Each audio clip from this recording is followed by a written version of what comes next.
Chase, how you feeling? Good. Still a little tired, but happy with the win and happy to be showing off some of the other areas that I've been improving and just show off the fight IQ improvement. Couldn't ask for a better night. It's been a few minutes since your fight. How did you feel about your performance? I felt really solid. I mean, obviously I have to go back and watch it, but I felt like I was able to, make some reads, make some adjustments in the fight. Obviously, I should have stayed a little longer on the strikes to try and finish that a little earlier. I think the end of the first, it all kind of blends together. But, obviously there's still a lot of improvement. But again, like, time's on my side. I'm 23 years old. Still really young in this sport, but I think I found my way back to the division that suits me best. Like I was saying it this week, my Contender Series fight was my first time ever in my career making 145. Before, when I was on the regional scene, I was walking around at like 160, fighting at 155. So, 55 is where I started out at. I was obviously too small then. I bulked up a little bit, and it feels good to be back at lightweight. It felt great this week. And, I think I showed with my performance. I was able to push the pace, and this is really where I'm starting to, hit my stride here on my 7th UFC fight. You've hinted at it for past few fights, but like, how much weight were you cutting to get down to featherweight? I was probably walking around at like 185, which, I was still making it, but the issue is that my body would stop with the diet. It would stop, sorry, a little dehydrated still.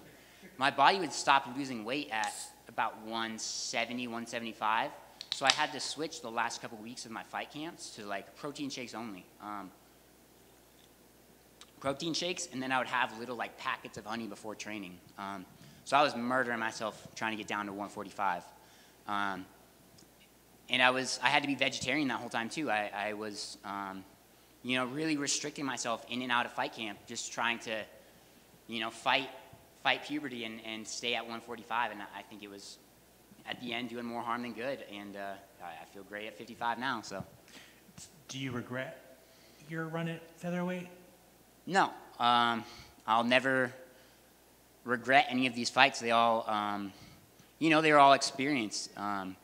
It's the old saying of like, if it ain't broke, don't fix it. So it's needing to find out that something's broke in your game plan or in your, whatever. It's needing to find those issues and seek them out. And the hardest part about it is just the ego side.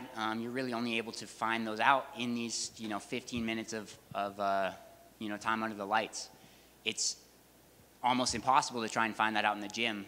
You don't know how you're going to deal with the pressure and the weight cut and all that going into a high stakes fight where, your career and your health are on the line. So it's, obviously I would have liked to have won all of my fights, but, you got to take it as it comes, and it's really building experience. It's building, my resilience and my fight IQ. Like, I feel like a veteran now, like, at least as far as UFC goes. Like, this, again, is my 7th UFC fight, 5th here at the Apex. I know exactly how the process goes.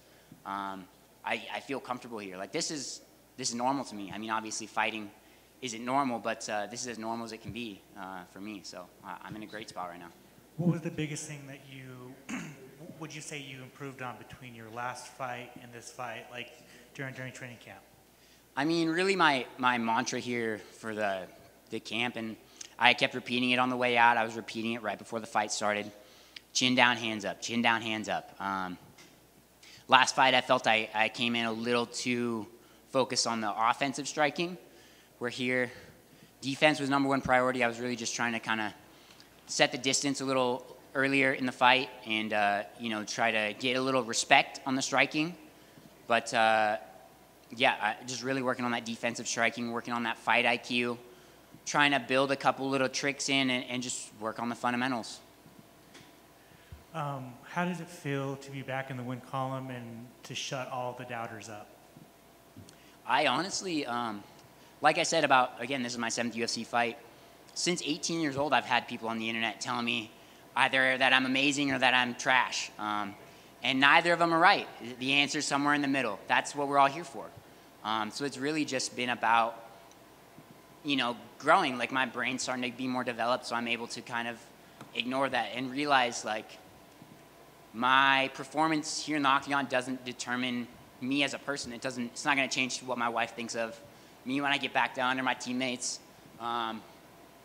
Just maturing overall and, letting my performance shine. Like some of my last jiu-jitsu tournaments before I started fighting were my best performances ever in that sport. Like I had no fear, no ego. I was able to just go in and perform, and I feel like I was able to do that tonight. And so I'm just trying to keep that up. Last two for me. So staying at lightweight, obviously you have the weight, but are you going to bulk up, get more muscle on that frame? No, I said that I started cutting from 185 to make 145. That's not necessarily where I started cutting for this camp. I did a bit of a dirty bulk. Again, like I said, I started eating meat again. I started lifting a little harder. Hopefully that shows in the fight. I'm hoping I'm a little more muscular looking. Not as many people calling me like skinny on the internet, but I think I don't think I need to put any more size on, and I think it showed tonight. I was able to keep up with a guy that's been at featherweight his whole career. Like he's a decent sized featherweight, decent sized lightweight. He's not undersized, neither am I, and it just lets me know that I'm in the right spot. When's an ideal return date for you? I'm taking the summer off, just let my body heal and all that. Got to rebuild my deck, got some homeowner things to do, enjoy the summer a little bit. I'd like to be back, October, November, December, somewhere in the next, 6 to 8 months. Again, like I was saying, I said it in the UFC.com interview, like there's a ton of honestly really fun jiu-jitsu guys here at lightweight, and I'd like to kind of test myself against those guys. Like I had a jiu-jitsu match with Clay Guida back in December. That was a huge confidence boost. To beat a Hall of Famer guy in grappling, it let me know, like, Clay's no slouch. He's been in the game for a while, so it let me know, like, I have really solid grappling. I'm improving in the other areas, and I just want to test myself against more grapplers and again, build those other two skill sets up. Is Clay somebody you would like to fight? No, not necessarily. I don't feel like I've earned that. And that's not really what I'm here to do. I'm not trying to call shots right now. I just am trying to take it fight by fight. Like, again, I'm still trying to build my skill set. I'm 23. I got a lot of time on my side. Just trying to, again, make sure that I'm doing it right, doing it smart, and, I'll take whoever they give me. Congrats, man. Thank you. I've just got one question for you. You kind of already mentioned a little bit about fans online and reading things that people say about you, but I'm curious if it's different when you're reading other fighters' comments, because during the fight, it was an overwhelming support. Everybody was saying how great you looked, how improved you looked. Does that really mean something to you that your peers are acknowledging you in that way? Yeah, it's the nice thing about here at the UFC is like very few of the people here are trying to prove themselves. That's really what I feel like you run into with a lot of people on the internet is they don't, it's an ego issue for them. Like they're missing something, so they're trying to take that from you. And the only way they can do it is trying to, ruin your day with a comment on the internet. So it's, like you don't really see a lot of trash talk from fighters unless it's, again, same division, like call-outs, that type of thing. But that's business. I think everybody here respects each other, and it's nice to see, obviously I haven't seen all what people are saying, but, it's nice to get a little bit of respect and a little bit of appreciation. That's all we're here for. Everybody wants to know that they're doing something right, and it feels good. Thank you. Quick one from me, Chase. Congrats on the win. Thank you. Obviously, once they went to read the cards, 30-27, 30-27, 30-26, has to tell you, like, yes, I'm where I belong. This is great. But just real quick, share with me how it was in between rounds, because I saw you just unload the clip and still do it again. So you must have felt good in there. Yeah, I was saying this whole camp, like, I knew Fiore's a tough guy, training with Cater, training with Font. Again, these are people that are on the cusp of world titles, but it's just telling myself, like, just because someone trains with this individual doesn't mean they're that guy.